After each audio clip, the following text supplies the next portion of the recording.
हाँ दीदी। ये लो खाने का डब्बा। अच्छा जल्दी। अरे रुको, ताला तो लगाने दो। हम कब तक आपका उंगली पकड़कर चलते रहेंगे? हम कुछ चले जाएंगे। इतनी बड़ी हो गई हो कि अब अपनी माँ का फिक्र करना भी बुरा लगता है। अगर आपको हमारी फिक्र होती ना माँ, तो हमें संगीत से दूर नहीं करती हैं। संगीत क्या, इन्होंने तो हमको पापा से भी दूर कर दिया है। चलो बब्बी।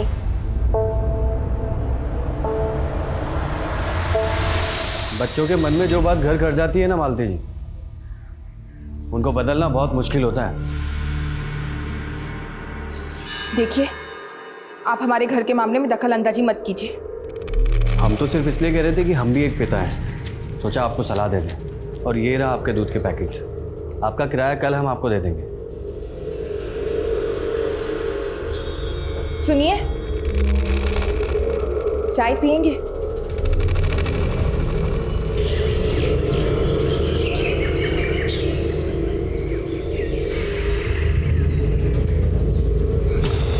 दीदी, अगर स्कूल की छुट्टी पर हम घर नहीं पहुंचे तो माँ को जवाब देना मुश्किल हो जाएगा। देख बबली, आज चाहे कुछ भी हो जाए, पर हम पापा को अपने साथ लेकर ही जाएंगे। फिर चाहे उसके लिए हमें कुछ भी क्यों ना करना पड़े, और माँ को हम कुछ भी बोल देंगे। अभी चल। आखिर कब तक हम नारियों को ही अग्नि परीक्षा देनी पड़ेगी? पापा क्या हुआ, काहे हंस रही हो? पापा अपनी ये साड़ी क्यों पहन रखी है? अरे का बताए बिटुआ, हमारी जो नाटक वाली अभिनेत्री है ना, वो पड़ गई है बीमार। तो हम सोचे कि हम ही अभिनेत्री बन जाए।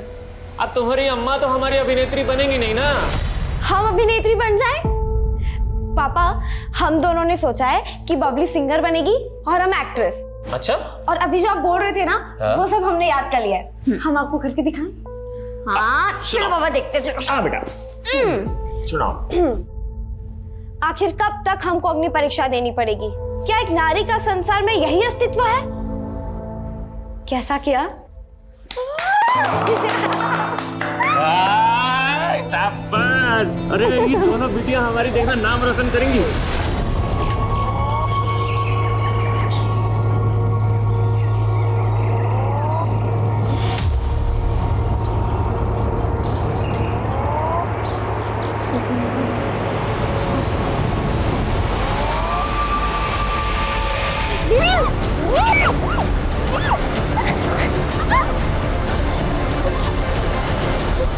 कौन हो तुम लोग? क्या करने आए हो यहाँ? ठीक से तलाशी ले इनकी। देख कोई कैमरा वैमरा तो नहीं लगा रखा है इन्होंने।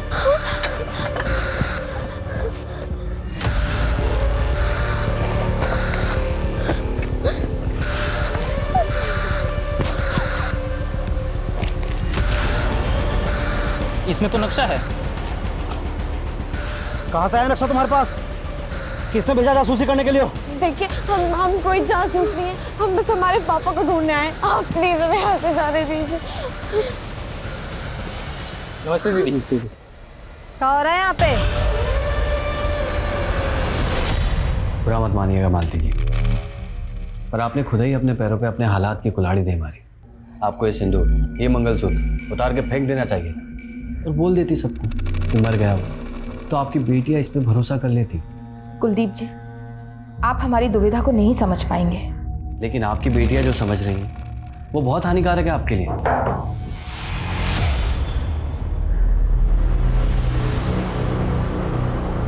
अच्छा मैं चलता हूं।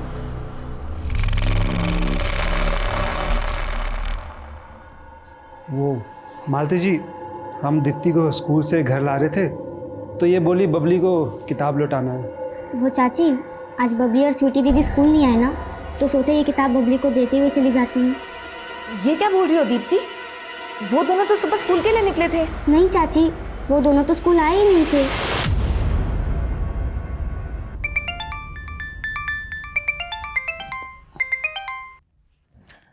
हाँ मालती दीदी। मधुकर, स्वीटी और बब्बी तुम्हारे यहाँ आए क्या? नहीं तो वो दोनों यहाँ पर नहीं आई। सुबह स्कूल के लिए निकले थे दोनों, लेकिन स्कूल पहुंचे नहीं और कहीं मिल भी नहीं रहे हैं। क्या? देखो, हम लोग वहाँ पर अभी पहुँचते हैं, आप घबराइए नहीं।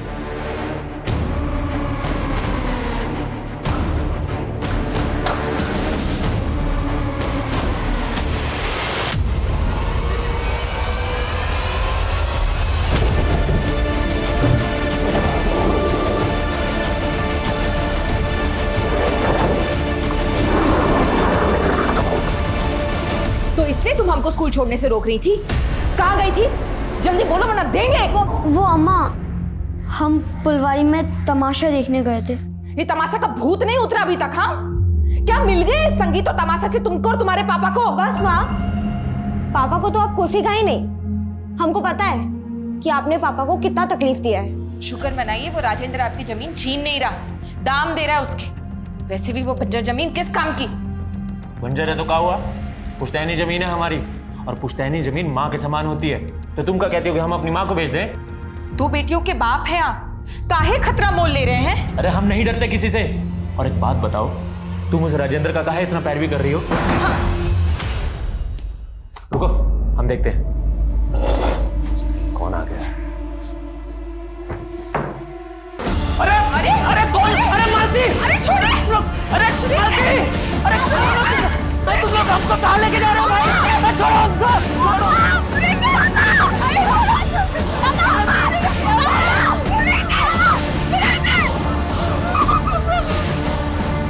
बेटा तुम दोनों हमको गलत समझ रही हो। तुम्हारे पापा हमारी वजह से तुमसे दूर नहीं हुए। और अगर तुमको ऐसा लगता है कि हमने तुमको संगीत से दूर कर दिया है तो हम बदल जाते हैं। रुको रुको,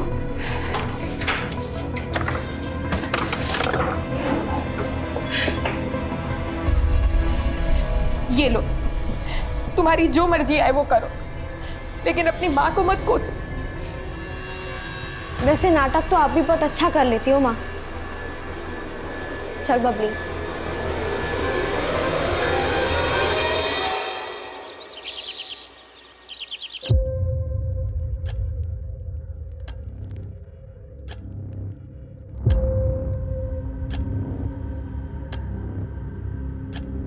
स्वीटी, बबली,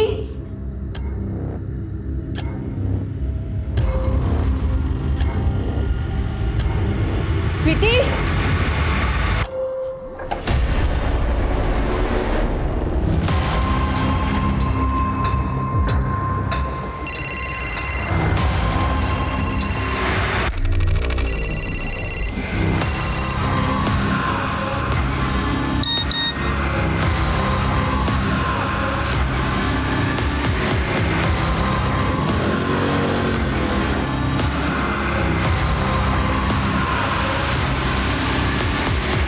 सुबह तो हमने देखा था उन्हें जब हम दुकान खोलते थे, यहीं से जा रही थी।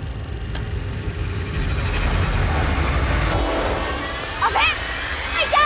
पीछे ले, पीछे ले। आग दिखा रही है अभी। वो जमींदार राजेंद्र जी के बेटे रतन का सर खोल दिया था बबली ने। वही गुस्से में गया था उनके पीछे।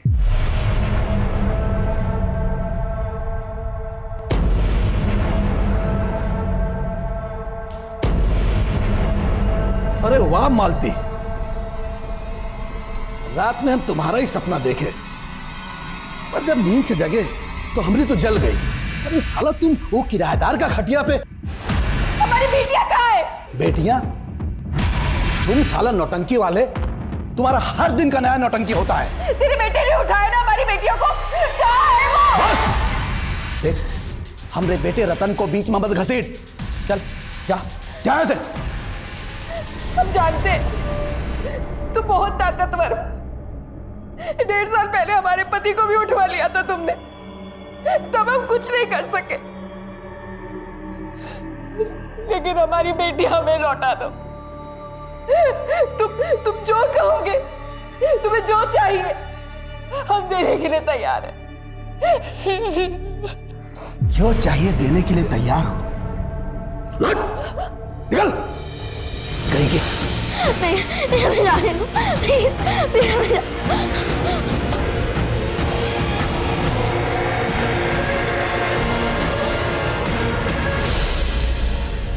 तुम तो पीछे ही पड़ गई राजेंद्र के। 1.5 साल पहले भी तुम्हारे आरोप साबित नहीं हो पाए थे। ना तुम्हारे पास कोई सबूत था, ना कोई गवाह। लेकिन साहब, तो सोलंकी जी ने राजेंद्र के बेटे को हमारी बच्चों का पीछा करते हुए देखा है। आप उनसे पूछ लीजिए। राजेंद्र के बेटे रतन ने ही गायब किया हमारी बच्चियों को। हाँ बाबा, कहाँ है तू? ठीक है, हम बात करते हैं। का इंस्पेक्टर, अरे किस सोलंकी के बयान पर भरोसा कर लिया? अरे हमरे बेटे को नहीं, वो कमीना किसी और को देखा होगा। तो फिर आपका बेटा रतन कहाँ गायब है?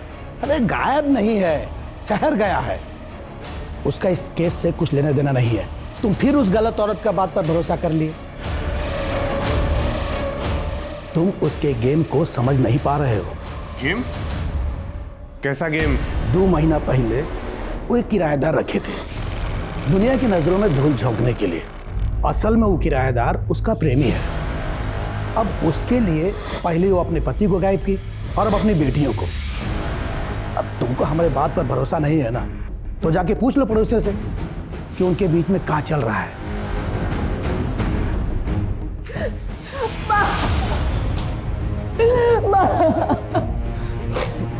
दीदी हिम्मत रखो दीदी, कल भी तो दोनों लौट कर आई थी ना, देखना आज भी लौट कर आ जाएंगे। तुम चिंता मत करो।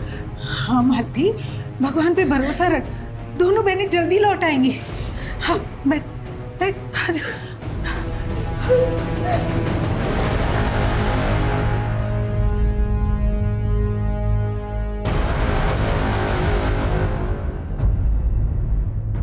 हम तुमसे प्यार करने लगे हैं बबली, लेकिन तुम्हारे सामने बोलने की हिम्मत नहीं होती।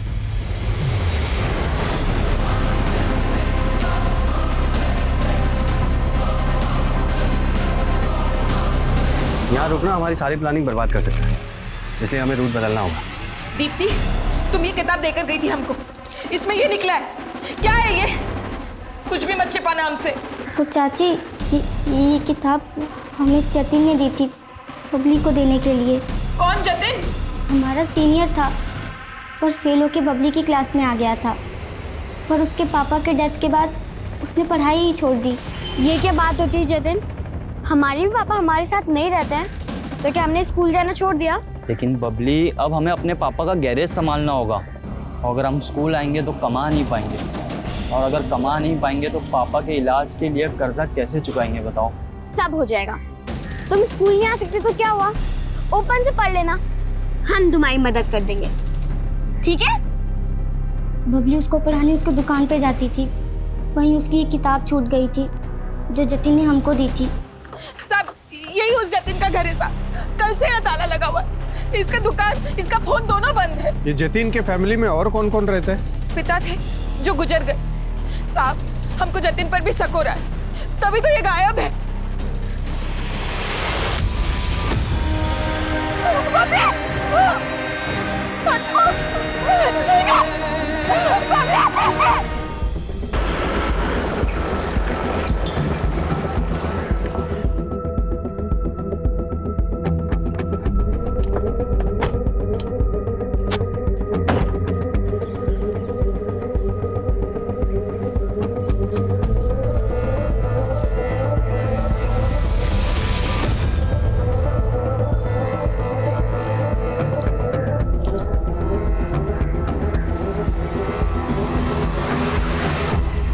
सर, ये ज़मीन स्वीटी और बबली के पिता सुरेश के नाम है, जो 1.5 साल पहले सस्पिशियस सर्कमस्टांसेस में गायब हो गया था। सुरेश की पत्नी ने इल्ज़ाम लगाया कि राजेंद्र ने सुरेश को अगवा करके ये ज़मीन अपने नाम करके उसे कहीं मार के फेंक दिया, लेकिन उसकी लाश अभी तक कहीं नहीं मिली। और इस बार भी उसने राजेंद्र और उसके बेटे रतन पर ही अपनी दोनों बेटियों के कत्ल का इल्ज़ाम लगाया। किसी सोलंकी नाम के आदमी ने गवाही दी थी कि उसने रतन को इन दोनों लड़कियों के पीछे जाते देखा था, लेकिन लोकल पुलिस ने उसकी गवाही खारिज कर दी। तुमने तो बताया था उस समय तुमने चश्मा नहीं पहना था। हाँ सर।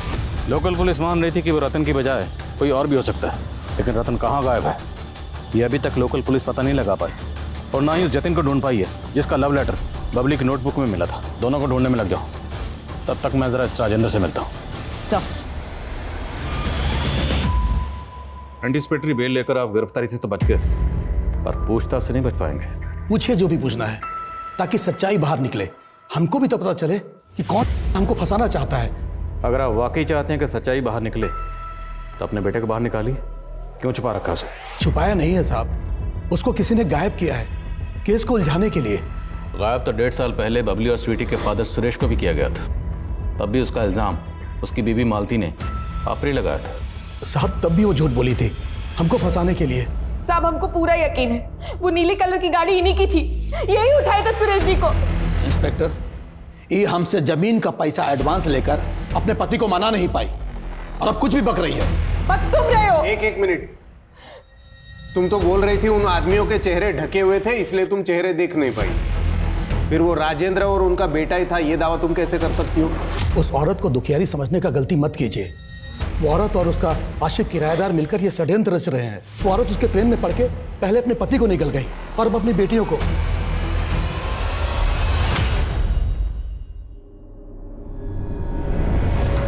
अगर आपको हमारी फिक्र होती ना माँ, तो हमें संगीत से दूर नहीं करती हैं। संगीत क्या, इन्होंने तो हमको पापा से भी दूर कर दिया है।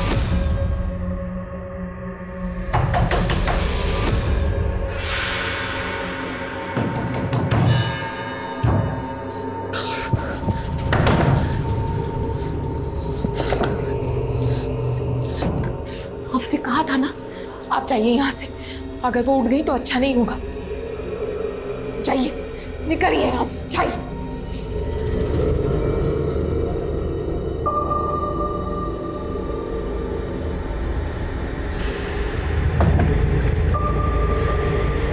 कौन था वो?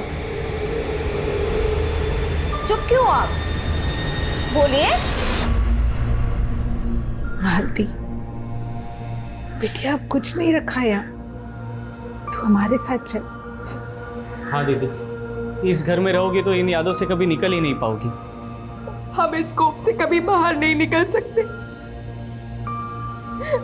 हमें दोषी है सारी बर्बादी के। हमें कहीं शांति नहीं मिलेगी।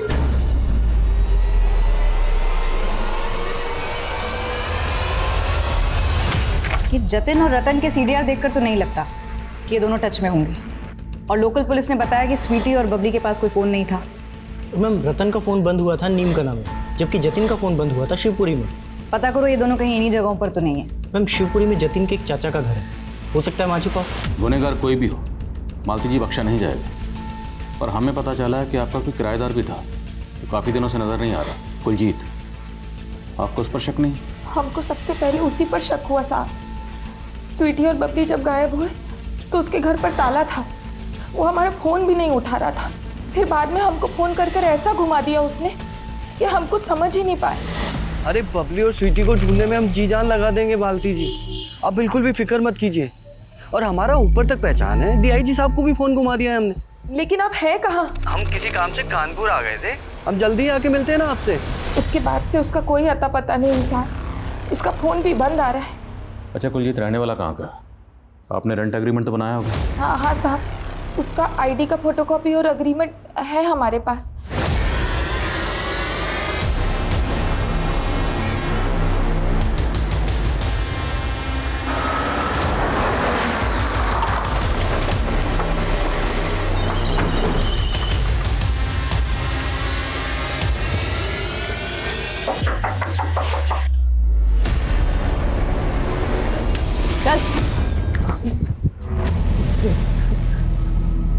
सर, हम बबली को क्यों मारेंगे? हम प्यार करते थे उससे, और स्वीटी के साथ भी हमारा कोई दुश्मन ही नहीं था।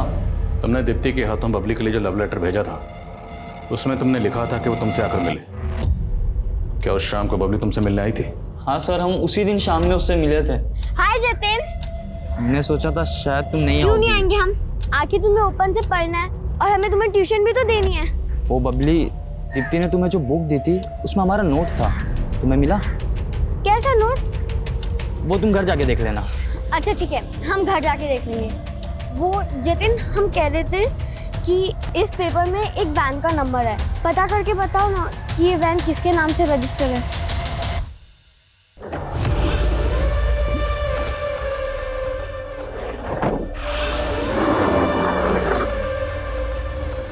सर, फिर हमें बबली ने बताया कि 1.5 साल पहले उसके पापा को जिस वैन में किडनैप किया गया था, उसे लग रहा था कि वो उसी वैन का नंबर है।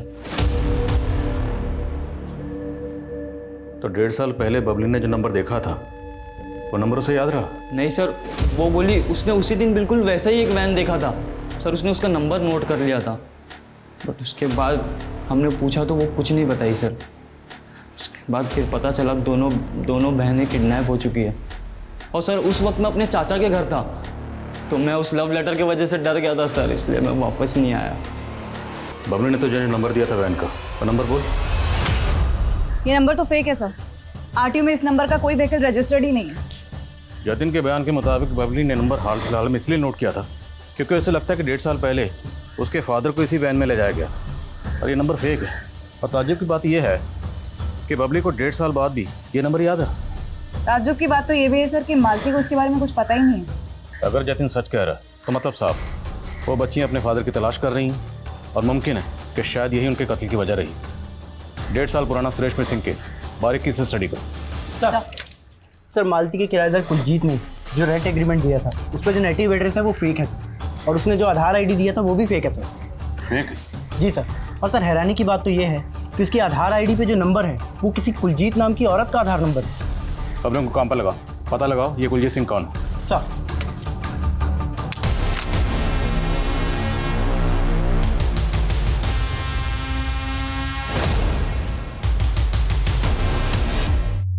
तो तू है सोलंकी जिसने उस आदमी को मालती का घर किराए पर दिलवाया था? हाँ साहब, लेकिन हमें नहीं पता था कि वो इतना बड़ा बंडलबाज निकलेगा। क्या मालूम तू भी उसकी बंडलबाजी में शामिल हो? नहीं साहब, हम तो सिर्फ मालती की मदद करना चाहते थे, लेकिन हम हैरान तो तब हुए जब उनकी बेटी अपना कमरा किराए पे देना ही नहीं चाहती थी। वहाँ उस कमरे से हमारे पापा की यादें जुड़ी हैं। वहाँ पापा रिहर्सल करते थे। हाँ माँ, उस कमरे में हम किसी को नहीं रहने देंगे। कमरा अगर किराए पर नहीं चढ़ाया ना तो घर का खर्चा चलाना मुश्किल हो जाएगा। माँ लेकिन हम कह रहे हैं वहाँ नहीं बस कुछ नहीं सुनना है हमको, चलो अंदर जाओ। सब बच्चियां गुस्सेल जरूर थी लेकिन बहुत मासूम थी। साहब वो रतन के बारे में तो मैंने तुमसे कुछ पूछा ही नहीं। रतन के खिलाफ बयान देने के लिए तुझे किसी ने पैसे दिए? नहीं साहब, ऐसी कोई बात नहीं है। हमारी आंखें जरूर कमजोर हैं, मगर उस दिन हमने रतन की आवाज़ अच्छे से सुनी थी। बहुत गंद बक रहा था बच्चों के बारे में। हमने कुछ नहीं किया साहब, हमें छोड़ दो। सर वो ओरिजिनल कुलजीत जिसकी आईडी का इस्तेमाल उस किराएदार ने किया था, मैंने उसके बारे में पता लगाया सर। उस कुलजीत की 2 साल पहले डेथ हो चुकी है। मतलब उस किराएदार ने एक मरहूम औरत की आईडी का गलत इस्तेमाल किया? रतन की क्लियर? नहीं सर, फिलहाल कुछ नहीं पता चला। पता लगाओ वो कहाँ है। राजेंद्र को लगता है कि उसके बेटे रतन को कहीं गायब किया गया है, पर पूरे चांसेस हैं कि इसने खुद ही अपने बेटे को कहीं गायब किया हो। सभी रिश्तेदारों और दोस्तों से पता करो, पता लगाओ रतन कहाँ है। सर स्वीटी और बबली की पोस्टमार्टम रिपोर्ट, दोनों की रिपोर्ट में जमीन आसमान का फर्क है। स्वीटी की मौत सर पर चोट लगने से हुई और बबली की स्ट्रैंगुलेशन से। स्वीटी की मौत बबली की मौत से 24 घंटे पहले हो गई थी। बबली का हुआ लेकिन स्वीटी की रिपोर्ट कंफर्म नहीं करती। पर हाँ सर, स्वीटी एक्टिव थी। ये कैसे मुमकिन है? दोनों बहनें एक साथ गायब हुई, एक साथ पेट पर लटकी हुई मिली, फिर दोनों की पोस्टमार्टम रिपोर्ट में इतना फर्क कैसे? और स्वीटी का एक्टिव होना, तो क्या स्वीटी की लाइफ में भी लटका था?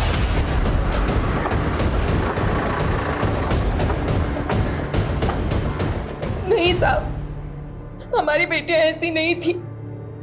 उनका किसी लड़के के साथ चक्कर नहीं था। हो सकता है स्वीटी के साथ कभी किसी ने कुछ गलत किया हो, घर में या मोहल्ले में, या फिर आपकी गैर मौजूदगी में उस किराएदार ने। नहीं साहब, हम उनको कभी घर पर अकेला नहीं छोड़ते थे। आपके घर पर कौन कौन आता था और दोनों बहनें कहाँ कहाँ जाती थी? स्कूल के अलावा दोनों बहनें बस अपनी एक सहेली दीप्ति के घर ही जाती थी। हाँ सर, बबली और स्वीटी दीदी हमारे यहाँ पढ़ने आते थे। क्या बबली की तरह स्वीटी का भी कोई बॉयफ्रेंड था? हाँ सर, स्वीटी दीदी सूरज भैया को लाइक करती थी। सूरज? कौन सूरज? सूरज भैया तो स्वीटी दीदी के पापा के नाटक मंडली में काम करते थे। साहब, सूरज हमारे घर के बरामदे में ही सोता था, अनाथ था। सुरेश जी बहुत मानते थे उसको। है कहाँ है सूरज आजकल? सर आप गलत समझ रहे हैं सर, हम और स्वीटी सिर्फ अच्छे दोस्त थे। सिर्फ अच्छे दोस्त थे या बहुत करीबी दोस्त थे? तुम्हारे और स्वीटी के बीच में जिस्मानी ताल्लुकात है ना? नहीं सर, हमारे बीच में ऐसा कुछ भी नहीं था। और तुम स्वीटी से अक्सर मिलते थे ना? मिलते थे या नहीं? हाँ सर। तो स्वीटी से आखिरी बार मुलाकात कब हुई थी? इतना तो याद ही होगा। वो दिन मैं कभी नहीं भूल सकता, क्योंकि उस दिन स्वीटी बड़ी अजीब अजीब बातें कर रही थी। सूरज, तुम अपने ब्लॉग की न्यूज़ ढूंढने के लिए इधर उधर घूमते रहते हो। क्या तुम हमें बता सकते हो कि इस एरिया में लोग कहाँ रहते होंगे? और सर फिर हमने उसे देवली जंगल पहुंचने का नक्शा बना कर दिया था, और फिर पता चला कि स्वीटी और बबली उस दिन देवली जंगल गए थे। देवली जंगल? हाँ सर। और सर, स्वीटी और बबली की हत्या के एक दिन पहले स्वीटी का हमारे पास फ़ोन भी आया था। स्वीटी, हमको तुम्हें देवली जंगल के बारे में बताना ही नहीं चाहिए था। तुम क्यों खतरा मोल ले रही हो? देखो सूरज, हम तुमसे अभी बात नहीं कर सकते और कल जल्दी सुबह हम और पब्लिक तुमसे मिलने आएंगे। लेकिन सर, स्वीटी कभी आई ही नहीं, फिर हमें उनकी हत्या के बारे में मालूम पड़ा। बेवकूफ बना रहा है। स्वीटी के पास कोई फ़ोन नहीं था। सर, फ़ोन कैसे नहीं था? हम तो आए दिन स्वीटी से फ़ोन पर ही बात करते थे। हम झूठ क्यों बोलेंगे साहब? स्वीटी के पास फ़ोन था ही नहीं। स्वीटी के पास फ़ोन था। सूरज ने हमें जो नंबर दिया, हमने पता लगाया, वो नंबर स्वीटी का ही है। लेकिन ये बात आपने हमें नहीं बताई। और भी बहुत कुछ है जो आपने हमें नहीं बताया। क्या नहीं बताया साहब? आपकी बेटियों को लगता था कि आपके पति बागियों के कब्जे में है। ये आपने हमें नहीं बताया। आपकी बेटियां देवली के जंगल में गईं, ये बात आपने हमें नहीं बताई। और बबली ने रिसेंटली एक वैन का नंबर नोट किया था जो कि फेक था, लेकिन ये बात आपने हमें नहीं बताई। और सबसे अहम बात, स्वीटी के पास फ़ोन था, ये आपको कैसे नहीं पता था? नहीं पता चला साहब, क्योंकि वो हमसे बहुत सी बातें छुपाने लगी थी, क्योंकि उनका भरोसा उठ गया था अपनी माँ से। हम अपने आप से हार गए थे साहब, हार गए थे। मालती जी, पहेलियों में बात मत कीजिए, आंसू पोंछिए और मेरे सवाल का जवाब दीजिए। आपके पति सुरेश कहाँ है? साहब, 1.5 साल पहले तक हम यही सोचते रहे कि वो राजेंद्र मार दिया उनको, लेकिन फिर 3 महीने बाद कुछ ऐसा हुआ जिसकी हम कभी कल्पना भी नहीं किए थे।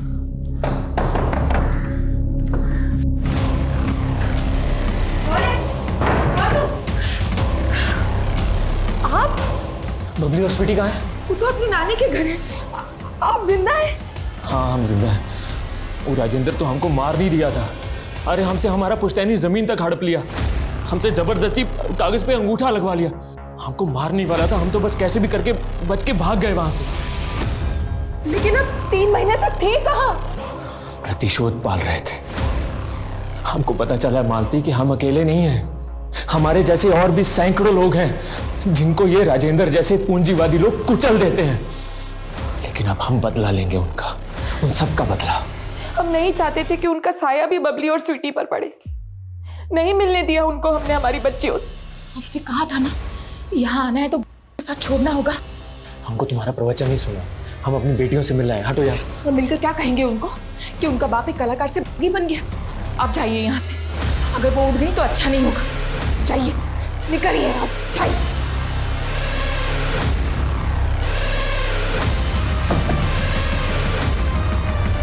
कौन था वो? चुप क्यों आप? बोलिए। आप पापा को धोखा दे रहे हो। नहीं स्वीटी, वो कोई गैर मर्द नहीं था, तुम्हारे पापा ही थे। अगर वो हमारे पापा थे तो हमसे मिले बिना क्यों चले गए? क्योंकि अब हम उनसे कोई रिश्ता नहीं रख सकते, बागी बन चुके हैं वो। हम तो कठोर बनकर सुरेश जी से दूरी बना ली, लेकिन हमारी बेटियां ये दूरी बर्दाश्त नहीं कर पाई। वो तो हमको ही दोषी मानती रही, उनको उनके पापा से दूर कर दिए थे हम। लेकिन हम तो हैरान है ये जानकर कि वो दोनों खुद से अपने पापा की तलाश में के घर जाने का कोशिश की। अब सुरेश कहाँ है? हमको नहीं पता साहब, पिछले 3 महीने से हमने उनका शकल भी नहीं देखा।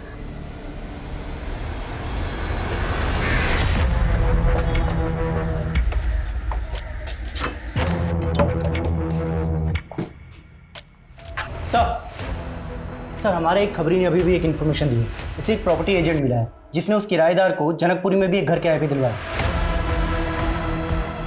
Sir, we are very close. हमारा मिशन जल्दी ही सक्सेसफुल हो जाएगा।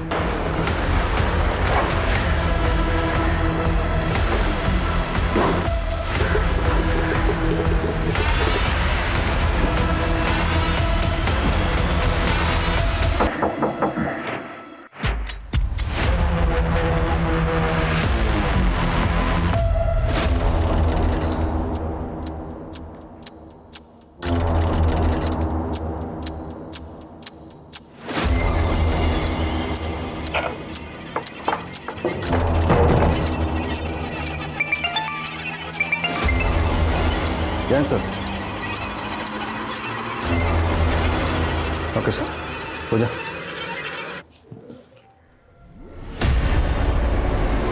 विनोद शर्मा, अंडरकवर एजेंट हूँ। 6 महीने पहले हमारे सीनियर ऑफिसर अमोद सिंह की कार ब्लास्ट में इस सुरेश का हाथ था। सुरेश को पकड़ना हमारा मिशन है। मुझे इन्फॉर्मेशन मिली कि सुरेश अक्सर अपनी बीवी से मिलने आया करता है, इसलिए किराएदार बन के मैं वहाँ रहने चला गया। मैंने सोचा उसकी बीवी के जरिए सुरेश के बारे में इन्फॉर्मेशन निकालने की कोशिश करूँ, लेकिन अचानक से उसकी बेटियाँ गायब हो गई। अगर मैं वहाँ रुकता तो लोकल पुलिस मुझे भी इन्वेस्टिगेट करती और ये मेरे मिशन के लिए सही नहीं था, इसलिए मुझे वहाँ से निकलना पड़ा। लेकिन आपके वहाँ रहते हुए सुरेश की बेटियों को किसने किडनैप किया और फिर उनका कत्ल कर दिया? कोई गेस किसने किया होगा? ये तो मुझे भी नहीं समझ में आया, बट हाँ, मुझे एक इन्फॉर्मेशन मिली है कि सुरेश राजेंद्र पे अटैक करने की प्लानिंग कर रहा है। शायद उसको लगता है कि ये सारा कांड राजेंद्र ने किया है, और हम भी यही चाहते हैं कि सुरेश ये अटैक अटेम्प्ट करे ताकि हमें उसे पकड़ने का मौका मिल जाए।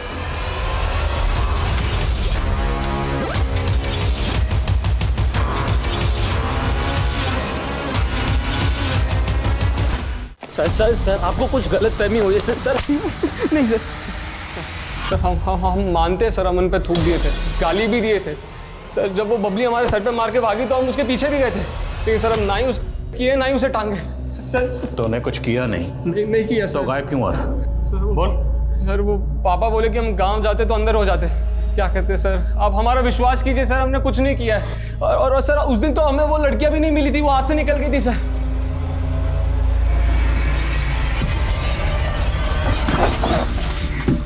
मैडम वो लड़कियां यहाँ मुड़ गई थी और हम सीधे चले गए थे। उसके बाद क्या हुआ हमें नहीं मालूम। लेके जाओ इसे। अगर ये लड़का सच बोल रहा है तो पता करो उस दिन वो दोनों बहनों को यहाँ किसी और ने देखा था क्या। शायद इससे पता चला कि वो दोनों बहनें यहाँ से कहाँ गई थी। ओके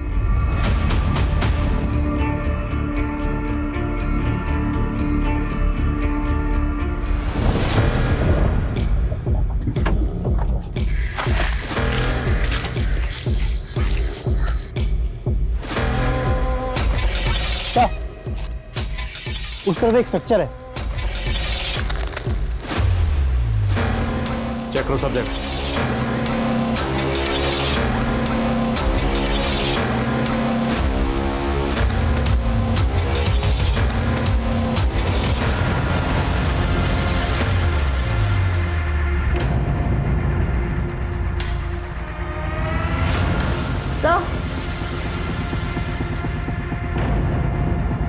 सर ये तो स्वीटी का फोन है। इस जगह का जो भी मालिक है हाजिर करो उसे। सर बोलो।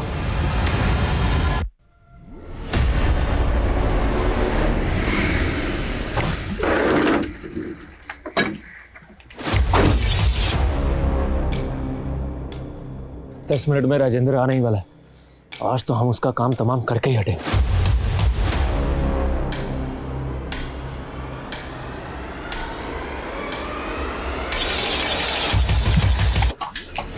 Crime branch. वो राजेंद्र हमारा जिंदगी बर्बाद कर दिया और जबरदस्ती हमारी पुश्तैनी जमीन भी हड़प ली। हम सीधा के पास गए। सब हमारा नाटक मंडली था। हम कभी कभी उनको नाटक दिखाने जाया करते थे, इसलिए हमारा उनसे पहचान था। और जब उनको पूरा बात बताया तो उन्होंने हमारी मदद की, हमको अपने साथ में ही रख लिया साहब। 3 महीने से तुम अपनी बीवी और बच्चियों से मिलने क्यों नहीं आए? साहब क्योंकि सरदार जी की बेटी रजनी हमको पसंद करती थी, हमारी कला की मुरीद थी, तो साहब हम उससे शादी कर लिए। लेकिन साहब हम अपनी बेटियों को मिले बगैर रह ही नहीं पाते थे। उस दिन सुरेश की बेटियां वहाँ आई थी और वो उसे मिलने की जिद करने लगी। अब बता कौन है तुम्हारा बाप? हमारे पापा का नाम सुरेश है, वो भी आप लोग तरफ नहीं है। उस वक्त सुरेश नहीं था वहाँ पे। उसकी बेटियाँ जोर जोर से रो रो के बताने लगी कि कोई आदमी रोज रोज उनके साथ ज़बरदस्ती करता है। कौन ज़बरदस्ती करता था? उसका नाम नहीं बताया उन्होंने, बोले कि अपने पापा को ही बताएंगी। फिर हमने उनको ये बोल के भेज दिया कि उसके पापा उनसे मिलने आ जाएंगे, लेकिन ये बात फिर मैंने सुरेश को नहीं बताई। मुझे लगा कि कहीं सुरेश वापस अपनी बेटियों और पहली बीवी के पास वापस ना चला जाए। इसलिए मैंने उसे कुछ नहीं बताया। फिर एक दिन हमने अखबार में पढ़ा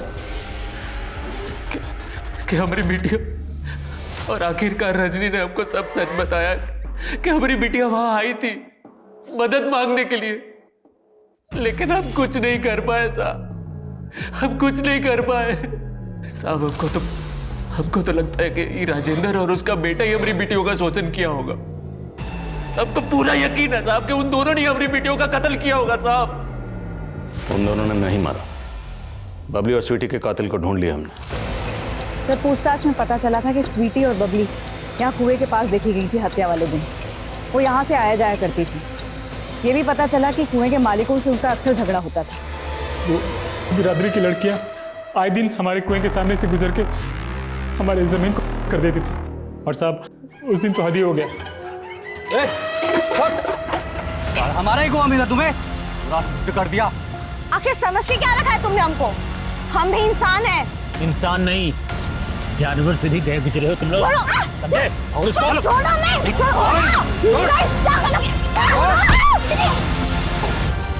फिर हमने उस बबली को अच्छे से सबक सिखाया और फिर उनकी बॉडी ले जाके उन्हीं के बाप की ज़मीन में टांग दिया। हम सोचे उनकी लाश वहाँ मिलेगी तो राजेंद्र और उसका बेटा रतन ही फंसेगा। तुम दोनों का सिर्फ इतना मकसद नहीं था। स्वीटी के मोबाइल में हमें एक वीडियो मिला। वो वीडियो किसके कहने पर बना? वो वीडियो किसके कहने पर बनाया?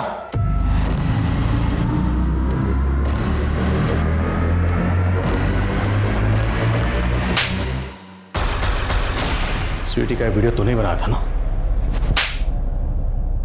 वैसे हर रोज फोन भी तू ही करता था ना? सुरेश जीजा गायब हो जाने के बाद राजेंद्र के डर से दीदी दोनों बहनों को हमारे यहाँ छोड़ दी थी। एक दिन हमारी माँ और वो छोटी वाली बबली बाजार गए थे। हम थोड़ा सा बहक गए थे।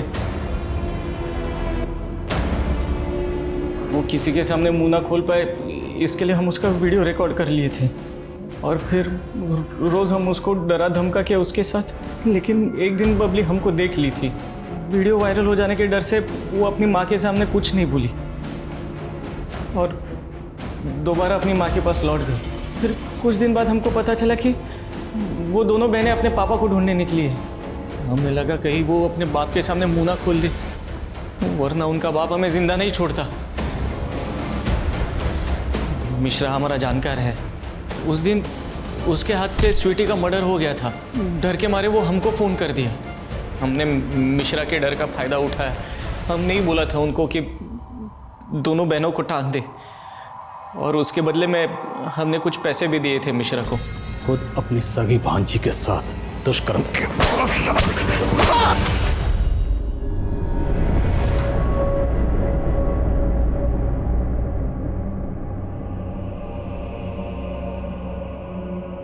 मालती और सुरेश की दूरी ने उनकी बेटियों को उनसे इतना दूर कर दिया जहां से वापस आने की कोई गुंजाइश नहीं थी। मालती अपने आप को जिंदगी भर कोसेगी कि उसकी परवरिश में ऐसी क्या कमी रह गई थी कि उसकी बेटियों ने अपनी आपबीती का जिक्र तक नहीं किया उससे। और सुरेश को हमेशा इस बात का पश्चाताप होगा कि वो अपनी बेटियों के साथ क्यों नहीं था जब उनका मामा उनके साथ ज्यादतियां कर रहा था। हम अक्सर अपने बच्चों को बाहरी दुनिया से सतर्क रहने के लिए कहते हैं, लेकिन कभी अपनों पर ध्यान नहीं देते, अपनों पर शक नहीं करते। एक अच्छी परवरिश कभी बेटे और बेटी में फर्क नहीं करती। आज एक बहुत बड़ा वर्ग है जो अपनी बेटियों को पढ़ा रहा है, बढ़ा रहा है। बहुत जरूरी कि हम अपने बेटों को भी समझाएं, उन्हें सिखाएं कि लड़कियों की इज्जत बहुत जरूरी है। तभी जाकर मधुकर जैसी मानसिकताएं हमारे समाज से हटेंगी। तो चलिए अब मैं दिव्यांका त्रिपाठी दहिया लेती हूँ आपसे विदा। फिर मिलूंगी एक नए सच्चे एपिसोड के साथ। तब तक देखते रहिए क्राइम पेट्रोल, सतर्क, विमेन अगेंस्ट क्राइम। एक औरत परिवार, अब हर औरत का भार। जय हिंद।